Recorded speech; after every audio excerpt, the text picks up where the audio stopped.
Muy buenas noches, mis amigos de La Neta Noticias, ¿cómo están? Ya no hay niños en casa. O bueno, a esta hora sí.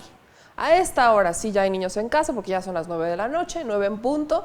Pero hoy las mamás por fin inhalaron y exhalaron paz. Felicidades, mamás, por aguantar un verano más con sus chamacos. Y ahora sí, los que los deben de aguantar son los maestros, pero más que aguantarlos deben de enseñarlos con una nueva reforma educativa que ya se había promulgado, se había avisado, se les avisó, se les repitió e incluso, pero yo les pregunto, ¿saben ustedes qué es lo que pueden esperar de este ciclo escolar? Para empezar, los nuevos libros de la SEP, ¿no? Unos nuevos libros que incluso ya pueden consultar de forma digital, ¿sabían? Eso está muy interesante. Libros de la SEP nuevecitos de estreno que ya pueden estar ustedes buscando de forma digital. Y además, mis amigos, pues ya hay una seguridad, la Guardia Nacional y algunos elementos están resguardando a todos los niños en este regreso a clases en distintas entidades de México. Qué bonito, qué chulo, qué precioso. Y ustedes disculparán la poca voz que le estamos metiendo el día de hoy, pero es que a nosotros los estragos del verano nos hicieron efecto y bienvenidos porque como buenas noches, aquí estamos para dar la cara. Yo soy Meme Yamel y ayúdenos a compartir este noticiero a través de las distintas plataformas digitales en Facebook, Twitter, YouTube y también en Instagram. Somos La Neta Noticias porque decir la neta a nosotros no nos cuesta. ¿Y a quién le decimos la neta primero? Para empezar. ¿A quién? ¿A quién? ¿Usted dice a quién? ¿A quién? A Rosario Robles, mis niños. Rosario Robles. Doña Rosario Robles se sigue quejando en el penal de Santa Marta. Se sigue quejando porque acuérdense que el juez que actualmente está encargado de su caso, pues resulta ser sobrino de Dolores Padierna. Y bueno, ya sabemos que es un pleito rancio, que lleva muchos años, es un pleito de amores, algo así como Dos mujeres, un camino, más o menos se asemeja a esta historia. Y Rosario Robles, más bien su defensa, está planeando una forma de sacarla de prisión. No pudieron con la justicia en México, porque, ojo, el juez dijo que el motivo por el cual la ingresaban al penal en prisión preventiva era porque existían motivos para que ella se podía escapar. ¿Cuáles podrían ser estos motivos?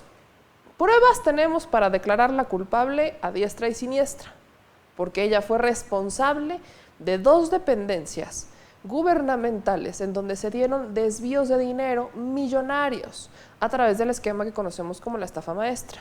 Pero también porque prácticamente todos los que han sido acusados en el PRI se han escapado. Ahí tienen a César Duarte, ahí tienen a Javier Duarte en su momento, ahí tienen a Emilio Lozoya. Hasta el mismísimo Enrique Peña Nieto anda prófugo. Bueno, ni lo estamos buscando todavía, pero bueno, poco nos falta para buscarlo. Luis Videgaray, en la misma situación, mis niños, en la misma situación. Entonces, motivos para creer que Rosario Robles se puede escapar hay y de sobra. Aunque claro, Rosario desde un principio tenía como la intención de dar la cara, uno nunca sabe. Primero nos dicen eso y bueno, luego ven ahí tenemos a Javier Duarte. Pero lejos de esto, su defensa pretende presentar una queja contra el juez ante la Comisión Interamericana de Derechos Humanos. El equipo de defensa de Rosario Robles va a presentar el día de mañana una queja formal ante la Comisión Interamericana por los actos del juez de control que la sujetó a prisión preventiva justificada. De acuerdo con el abogado Julio Hernández Barros, la denuncia será presentada en contra del Estado mexicano, pues considera que el juez Felipe de Jesús Delgadillo Padierna mantiene a Robles sujeta a una detención arbitraria. Acuérdense que el pasado 13 de agosto el juez vinculó a proceso a la exsecretaria de Desarrollo Agrario, Territorial y Urbano por el ejercicio indebido del servicio público y le impuso esta medida de prisión preventiva que es justificada. ¿Y quién podría decir que no? Pues justificadísimo lo tiene. Ahora, esto no es todo. También sabemos que ya se está buscando a los operadores de Cebadúa. Cebadúa, el oficial mayor de Rosario Robles en la estafa maestra, o prácticamente el que era la mano derecha de Rosario Robles, tanto en la Sedesol como en Sedatu, del gobierno del Distrito Federal. Al principio, ya tenemos cómo las autoridades federales investigan a estos exfuncionarios del equipo de Emilio Cebadúa, que fueran parte del esquema de este presunto desvío de recursos conocido como la estafa maestra. Documentos a los que tienen acceso distintas organizaciones, como podría ser la de Mexicanos contra la Corrupción y la Impunidad, la cual me encanta cómo hace el trabajo, pero me causa mucha curiosidad porque uno también investigó la corrupción y el encarecimiento de las obras en el aeropuerto de Texcoco. Pero bueno, durante su paso paso por la Secretaría de Desarrollo Social y la Secretaría de Desarrollo Agrario, están buscando a todos estos operadores del exoficial mayor. Es un grupo que está ligado a través de empresas, propiedades y conexiones políticas que surgen desde su paso por el gobierno del Distrito Federal, cosa que se traslada casi íntegra hacia las dependencias bajo las órdenes de Emilio Cebadúa, quien es una pieza clave para operar la contratación y supervisión de los convenios de la estafa maestra. Hablamos de Claudia Morones Sánchez, Enrique Prado Ordóñez y Sonia Zaragoza González, que actualmente son investigados por autoridades federales. Los documentos oficiales muestran que Emilio Cebadúa, Enrique Prado y Sonia firmaron convenios anexos con la Universidad de Morelos, por ejemplo, mismos que la Auditoría Superior de la Federación señaló como parte del mecanismo de un desvío superior a los 3 millones de pesos, exclusivamente por la Universidad de Morelos. Acuérdense que este esquema es superior a los 5,000 millones de pesos, pero después se conoció cómo es que en una siguiente auditoría vemos cómo hubo hasta desvíos de forma en efectivo, que pueden aumentar el monto de la estafa maestra hasta los 7,000 millones de pesos. 7,000 millones de pesos, mis amigos, que se desviaron de los pobres más pobres, porque era recurso que iba a llegar a estas personas, recurso que iba a llegar a los pobres más pobres de México, a esos que durante el sexenio de Enrique Peña Nieto nos vendían y nos decían que ya habíamos sacado la pobreza, ¿no? Parte de estos datos que nos decían es que lo bueno no cuenta, pero cuenta mucho. Lo bueno sí cuenta, claro que cuenta, pero como no había que contar nada en el sexenio de Enrique Peña Nieto, se pagó a los medios para que contaran mentiras. Y ahí lo tenemos. Gran parte de estas mentiras fueron justamente estos desvíos de recursos. Nos decían que ya habíamos sacado a los pobres de la pobreza y lo único que hicimos fue cambiar el esquema de cómo se medían en el INEGI.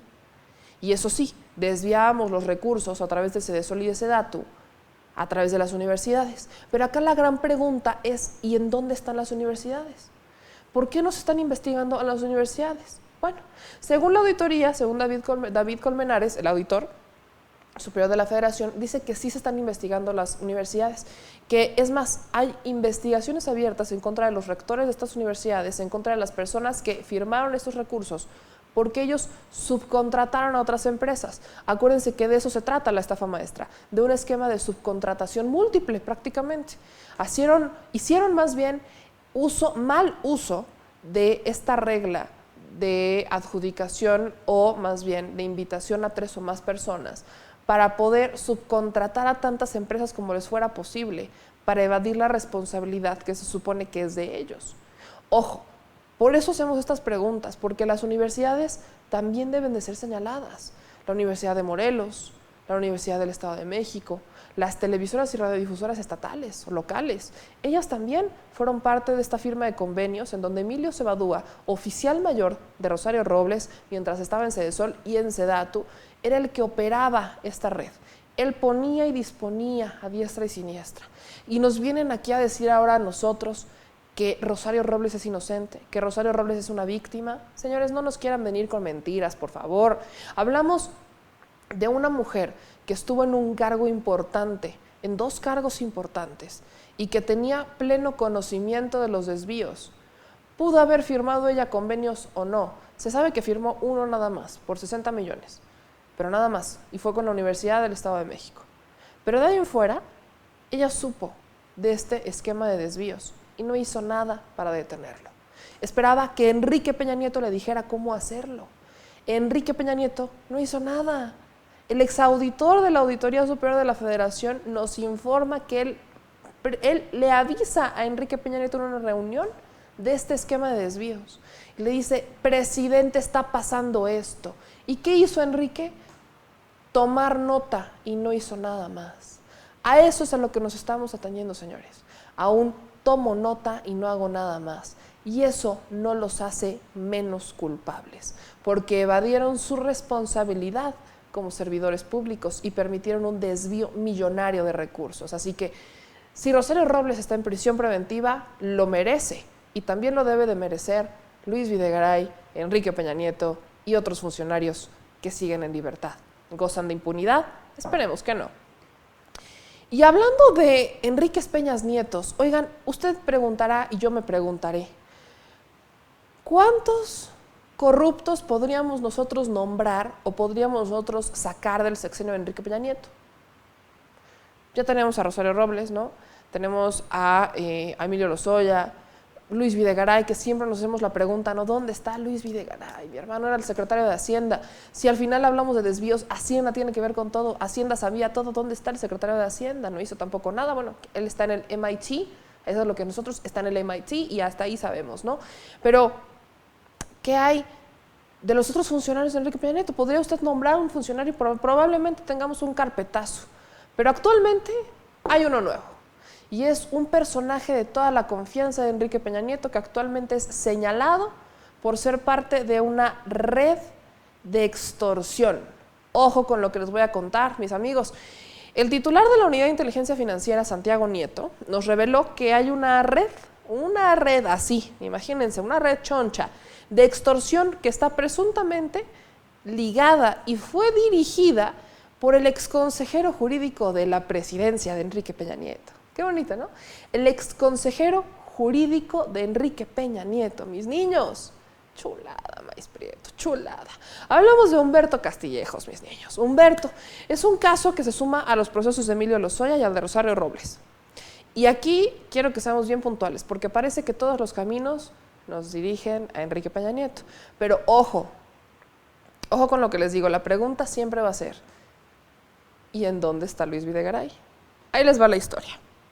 El gobierno de México sigue las pistas en el sistema financiero nacional e internacional sobre las finanzas del expresidente Enrique Peña Nieto, que bastante dejó pendientes. Podrían apuntar a posibles actos de corrupción. ¿Raro? No. Así lo revela Santiago Nieto, que están trabajando apenas en revisar las finanzas de Enrique Peña Nieto y señaló que para llevar a cabo la unidad ya está colaborando con autoridades de diversos gobiernos extranjeros. Acuérdense que Estados Unidos está investigando a Enrique Peña Nieto por el caso de Fertinal.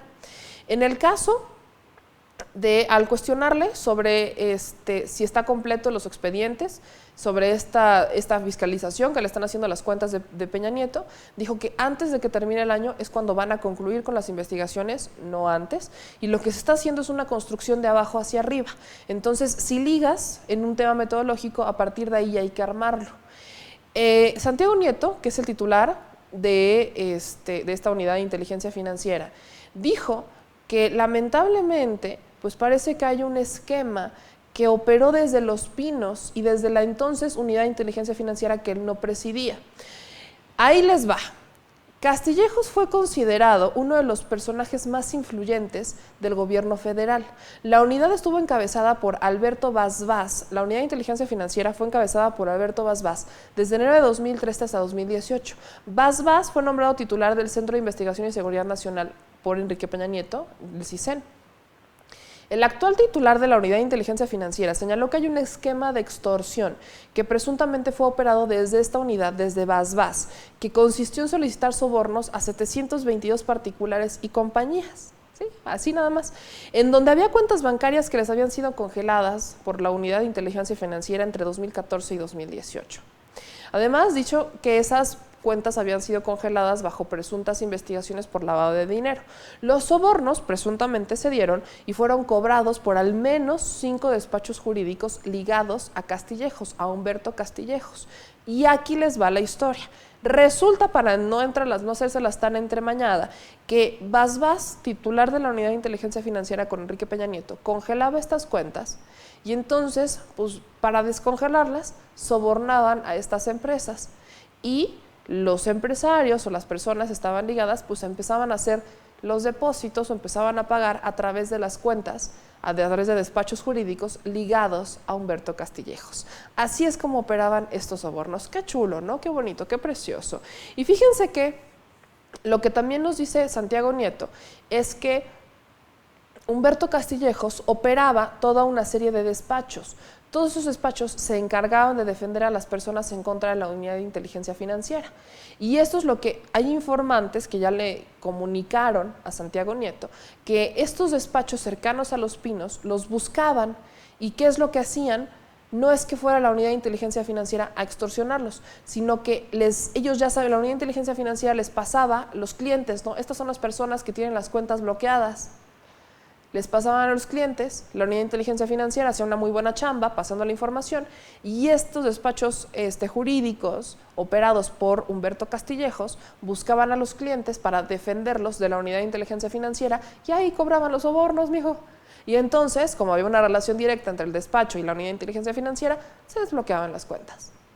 Bienvenidos a México mágico, lleno de corrupción y de impunidad hasta la médula, papá, hasta la mera médula. Ahí lo tienen, bonito, chulo, precioso. Y luego nosotros nos preguntábamos, ¿por qué México casi no, o sea, por qué en México, imagínense ustedes, que en un México bonito y precioso y divino, que tiene tantos recursos y que de verdad México de recursos no se cansa, ¿por qué somos tan pobres? ¿Por qué? ¿Por qué? Pues la respuesta es sencilla. Porque solo los ricos y los que tienen el recurso para hacerse cada vez más ricos han sabido hacerla. Porque tienen para pagar sobornos, tienen para pagar moches. Uno, persona común como usted, como yo, que trabaja de sola sombra, ¿cómo le hace? No tiene ni para pagar sobornos. Imagínense nada más. A uno le cuenta, ahora imagínense que la unidad de inteligencia financiera se pusiera a buscar en ese momento cuentas y las empezara a bloquear sin tener prueba, santo o seña de que estuvieran coludidas con el crimen o de que fuera parte de algún esquema de lavado de dinero o lo que usted quiera. Simplemente que las empezara a bloquear, ¿por qué? Pues nada más, por diversión. Y que esas mismas cuentas las pasara a los despachos ligados a Humberto Castillejos. Ahí, mis amigos, es cuando vemos que la corrupción crece. Justo ahí, porque los que están en el poder hicieron abuso de él. Abusaron del poder que tuvieron y nos quieren venir a decir que lo bueno no cuenta, pero cuenta mucho. No. Esas cosas con nosotros no van. Y fíjense que, pese a que Santiago Nieto todavía no termina esta investigación, parece que habla de que existe un acuerdo, este era un acuerdo que eran 3 hojas, en donde dice que estas cuentas ya están aseguradas ante el Ministerio Público y dijo que este acuerdo de desbloqueo fue firmado por Mauricio Moreno, quien fungía como el director de los procesos legales de la Unidad de Inteligencia Financiera. Y esto es una queja que ya se presentó ante la Fiscalía General de la República para que se investigue el caso en contra de quien resulte responsable. La unidad de inteligencia financiera era utilizada principalmente para atacar a opositores políticos y no para combatir actividades ilícitas en el sistema financiero mexicano, función para la que en realidad fue creada la dependencia. Santiago Nieto además aseguró que quienes fueron investigados desde la unidad de inteligencia financiera con fines políticos durante la administración pasada fueron desde Andrés Manuel López Obrador, Ricardo Anaya y hasta el Bester Gordillo. Fueron investigados por esta unidad de inteligencia financiera para ver cómo podían ahí sacarlos. Y también en épocas de Enrique Peña Nieto había hasta Alfonso Durazo, Olga Sánchez Cordero y hasta Josefina Vázquez Mota, también fueron buscados por la unidad de inteligencia financiera para ser perseguidos políticos de esta unidad, para atacarles las finanzas. Incluso el funcionario Santiago Nieto, ojo, dijo que este proceso, ¿se acuerdan del PGLeaks? ¿Se acuerdan todos de esta página en donde se empezaron a hacer, se publicaron algunos datos en contra de Andrés Manuel y sus colaboradores? Pues venían también de la unidad de inteligencia financiera.